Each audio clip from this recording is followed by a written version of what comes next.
I think we all overwhelm ourselves. Like, he taught me how to hitchhike. The sentimental thing sometimes is way more important than the very, very valuable thing. Basically, up until I was probably like 19 or 20 years old, I was pretty damn shy. And it's not going to be scary forever. No dress code, no rules, just BYOU. It's time to tell society that it's a taboo. You can be the youest you here in the naked room. When Solaray approached us, it was really cool because you'd already been taking them.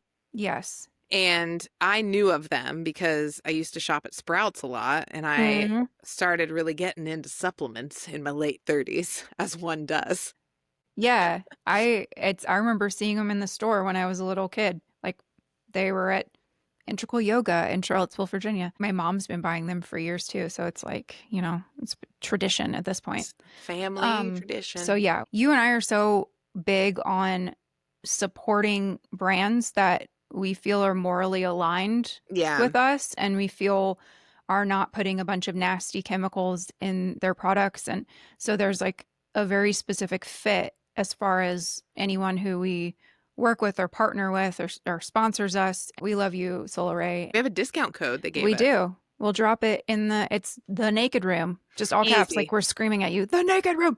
The Naked Room. The Naked Room. We'll put it in the show notes too. Yeah, but I think it's like 20% off. 20%. 20% off. Yeah. It makes a big difference, especially if you're ordering like $200 worth of product. And like, their stuff is so reasonable, I noticed too. Yeah. Like, when I was looking on the website, I was like, this isn't like for as clean and well tested as their stuff is. Like, you would think that they would jump on the bandwagon of, charging more, but so much more. Yeah. It's really affordable. This statement has not been evaluated by the Food and Drug Administration. This product is not intended to diagnose, treat, cure, or prevent any disease. How have you really pushed yourself out of your comfort zone?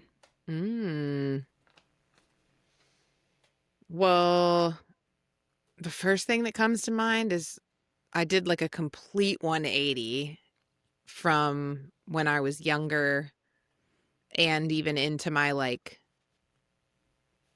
late teens. Like, I basically up until I was probably like 19 or 20 years old, I was pretty damn shy, like about going new places. And like, my dad tried to like not train it out of me, but I don't know, maybe he did, maybe he noticed I was shy and that's why he did these things. But when I was younger, he would like put me on trains and like send me places by yourself and like meet me on the other side, like to see, like he knew everyone, it felt like. So I feel like we'd go on these adventures where like I would get left by myself, like on purpose, as like a study. How old were you? Like as a study? Like between probably like, I don't know, ages like 6 and 10 or something. Like I remember one time we were at the grocery store and we'd like go through the checkout line, and right before we got ready to pay, he left and like handed me his wallet, but like not with enough money to see like how I would handle this. Like I think he tried to put me in really uncomfortable situations to kind of like shake that out of me. And I've used to kind of resent him for it when I was like a teenager. Like, I just remember being like, oh my God, like I remember being so embarrassed during this or so embarrassed during that. Like, he taught me how to hitchhike, our van broke down. Like, I learned all these things to like, but as an adult, it was the 90s. It was the 90s. As an adult now, I meet other adults like my age, and like common theme or common like comments, I guess, are like, oh wow, you're so like, you'll just like do any, you're like, you don't have any fear, you'll like do anything. And I think that that definitely has something to do with it. Like, he pushed me out of my comfort zone a lot to where I knew that it would be okay, or it felt like familiar. Like, I wouldn't say like I had like a lot of balls like in my adulthood, but I just felt like I had this thing in the back of my mind where I was like, well, it'll probably be uncomfortable, but I know I can handle that. I've felt that before. Like, it's not like some scary big thing. So like moving to new places and like whatever, picking up and going. I guess that's probably the biggest one where people are like, why did you move? You didn't even like know anybody. You just like moved somewhere, like whatever. And I'm like, well, it's not that scary. Like, it could be, but so I Yeah. don't know. I guess that's kind of what comes to mind. So I guess like I kind of am somebody who constantly pushes myself outside of my comfort zone. Like if I don't feel comfortable about something, unless it's like a moral thing, like, but if there's something that makes me kind of uncomfortable or uneasy or like I have a little bit of fear around, normally I force myself to push myself past it because I've just learned that that's the ticket. Yeah. Yeah. Pushing through to the other side is where the real growth happens. Yeah. And it's not going to be scary forever. Like you keep Yeah. doing the thing. Yeah. So it's good that your dad set you up for that type of success. And also, it's so foreign to me to hear that you would have ever been shy. I think Yeah. Right. a lot of us as kids are shy, I but wouldn't go like I remember when I was like maybe not when I was married, but like dating the guy. So I was like, 17, 18, 19. Like I didn't like to like go into a gas station by myself. Like, mm, like I was just like, I don't know. I was definitely one of the kids that was like, I don't want to make the phone call to order the pizza. You do it. I wasn't bold when I was younger. Like I was with like the way I express myself, I think, like in my fashion and stuff. Like I was weird with my fashion. Like it was like we'll find a photo. I think I wore like black angel wings as just like a Wednesday thing. Like just like but like I had boots that were like this tall. oh Like yeah, I remember giant. those. Like I just like to express myself that way. But I was definitely like, I wasn't super bold in my, you know, meeting new people and trying new things. And then that just completely flipped. But now you would like go and sit at a bar by yourself, right? Like you would Oh do yeah. any, And not yeah, only sit there by myself, but I will like purposely make conversation with somebody because I feel like that's just the spice of life. Like, yeah, you know what I mean? Especially as you yeah, get older and you're like, I've done that. I've went here. Like, go out and talk to somebody random and see how your day changes. Like, there's a yeah. lesson in all of it. And it's just so cool because it's like, you get to, I mean, there's definitely duds. Like, I don't know. I have a good read on people now too, maybe because of doing that so much. So Mm, I just feel like, I like that. I think meeting new people it's one of the reasons we're here. Like, yeah. To knowing about each other's story and taking like little nuggets from each other's story to help you on your little path. Yeah, and that's where all of the good stories are created. Like going out and Yeah. doing your own thing, obviously, but then connecting with other people and seeing where there's an overlap and because there's Yeah. always going to be something relatable with someone who you Yeah. meet. Um, What okay. about you? I was like, I got to read the question again. I thought you were getting a new one. I'm like, you ain't gonna skip past this. No, let me I skirt think I around it. know. I feel like I know your answer, but I feel like you've had a few in the past couple of years, and maybe I won't assume because maybe it's something from a long time ago. I don't know. Yeah, I mean, definitely the public speaking thing. That's what I was thinking because that was a Yeah, big one. that's a big one. So I just didn't we just talked about this in a different episode, but Mhm. I'll like elaborate on it a little bit more because, you know, there's probably going to be a different person listening to this than that last episode. Used to have like even on a Zoom call. This isn't even public speaking. Like I'm sitting here having a conversation. It's like a new person. Mhm. Even on a Zoom call, I would get like my heart would race and my palms would sweat and it's just nuts because I don't associate the way that I move through life and move through the world and show up in a room in that way. So it was like there was a disconnect Mhm. between how I was showing up and what I was feeling in my body and the bodily reactions I was having to this thing that I'm like, I have to be able to do this to be the version of myself that I see and that other people see. Like it didn't make sense. Um, so it really sucked to have to go through, like Y to be on the other side. But now I'm like, whatever, all bets are off. We're going to do podcasts. I'm going to be in front of a microphone every single fucking week and everyone has to listen to me now. Actually, you don't have Yeah, to, but you and you did the should. public speak, You which I think should. you talked about in I Yeah. don't know what episode it was, so I'm sure you don't wanna, like, spiel on it, but yeah, in summary, it was like you went, like, you did one that you didn't even prepare for because you didn't really think that you needed Yeah. to, and then just riffed for an hour. Yeah. It was like that like moment of taking a deep breath and like just taking up the space Yeah. and realizing that it's okay for me to stop and slow down, and you can still command the attention of whomever you're speaking to if you're the one who's up there, who's the point of authority, or what, if you're Yeah. the authority figure in that moment. People are going to give you that space. You just have to command that attention. It's And funny. It's like, I wonder what that is, because like I felt that when you were like, this isn't how I want to, like, you don't feel like that in your everyday life. And then you would go to do like a public speaking or a Zoom meeting or something, and you'd get this more physical feeling. It wasn't even like mental. Like, you're not like, I'm so nervous. It's like your body yeah, kind of reacts. yeah, And it's like, I don't know.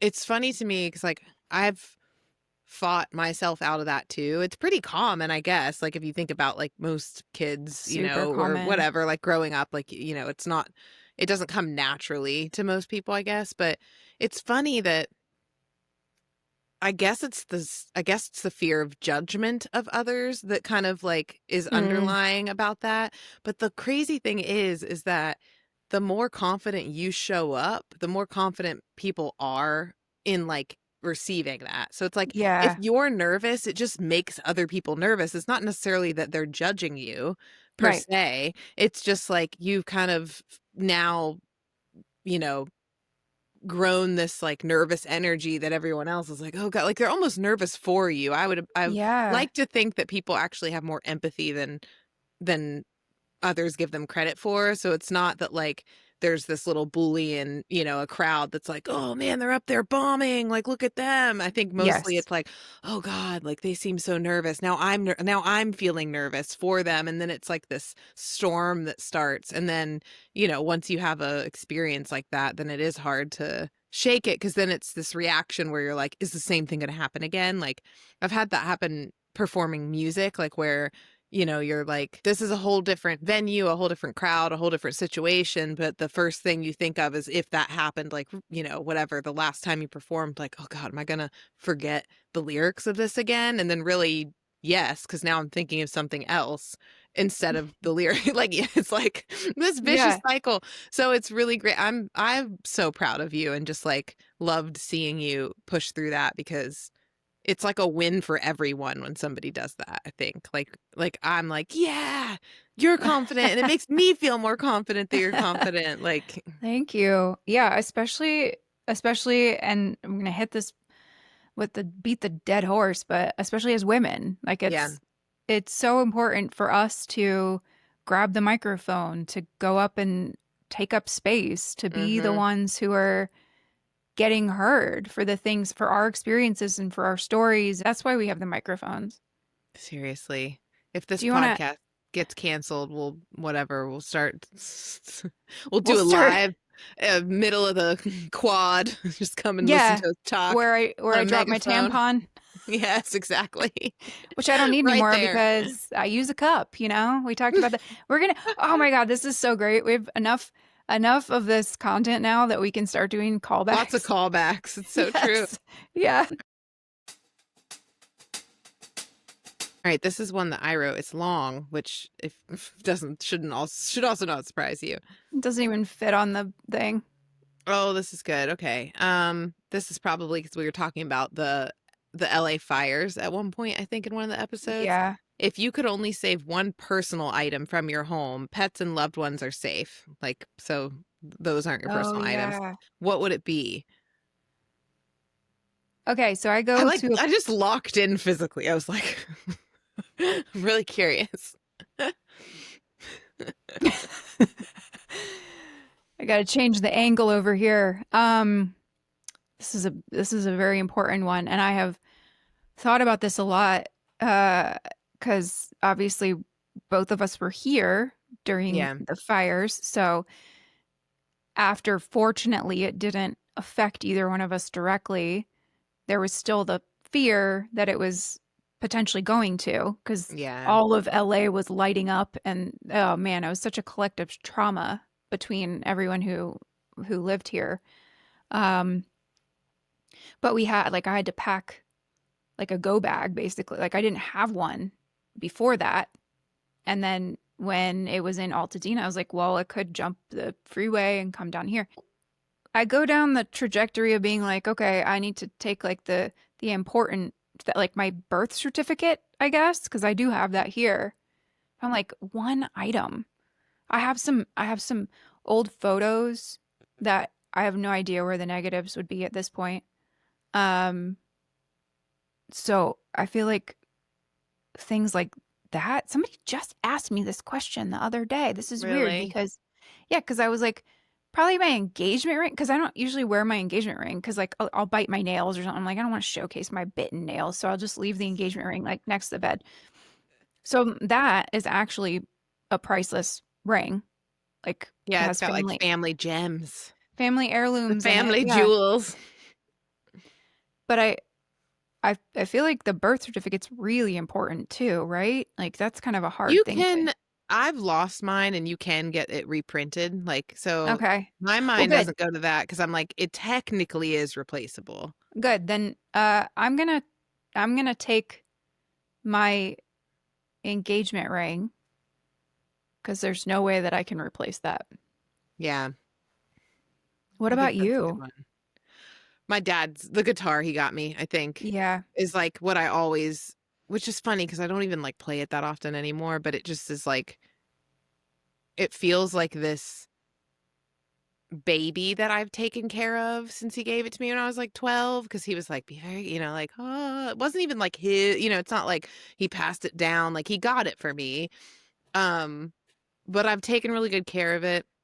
It's went everywhere with me, and I just feel like I wouldn't be able to replace it. I mean, I could get another Alvarez electric acoustic from whatever year it was that he bought it for me, but Yeah. it It's just not the has same. more like sentimental value than anything else. Like I like, it's funny because like for a second, sorry, I'm getting a spam call. How rude, right in the middle of this. Oh, God. I If I had thought a about nickel. like, this is gonna sound really morbid. I thought about like Please go into it. I'm sitting right here next to this shelf that is kind of like his shrine. And it's like I have a couple photos there that are Mm. real photos, but like I have digital copy, like I've taken a photo of that photo. I have digital copies of that.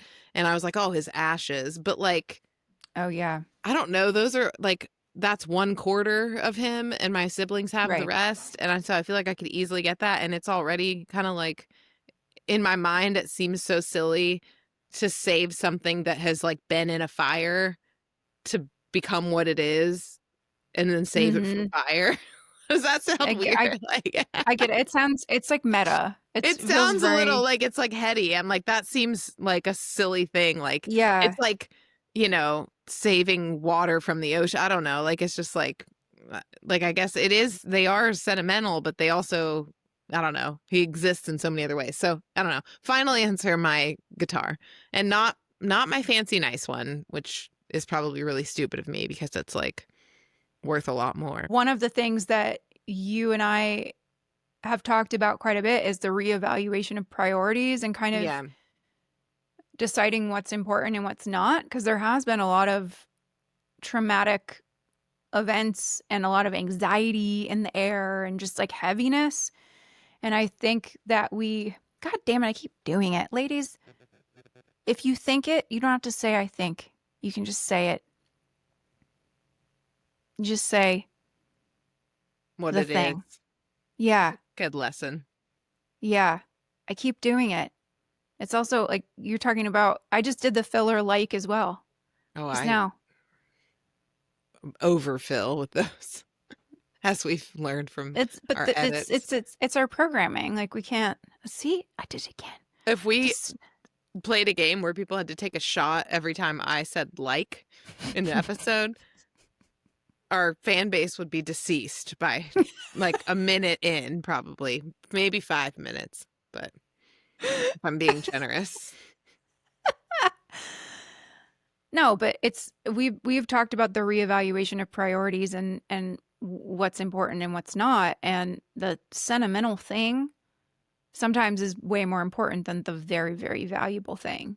Yeah, for sure. I mean, because my brain also goes to like my passport, because that seems like something that like might not be so easy to get to replace the way I that think. things are going. But I'm like, I don't know. Oh, I see what you mean. Yeah, Yeah. that one. I mean, that one you just have to reapply for it, but it does take a while. Yeah. So if you needed to get the fuck out of here, I saw a poll that a POLL Uh-huh. that women like late 20s to early 40s, I don't know, I might be butchering this, but there was like 65% of people who said they want to leave the country.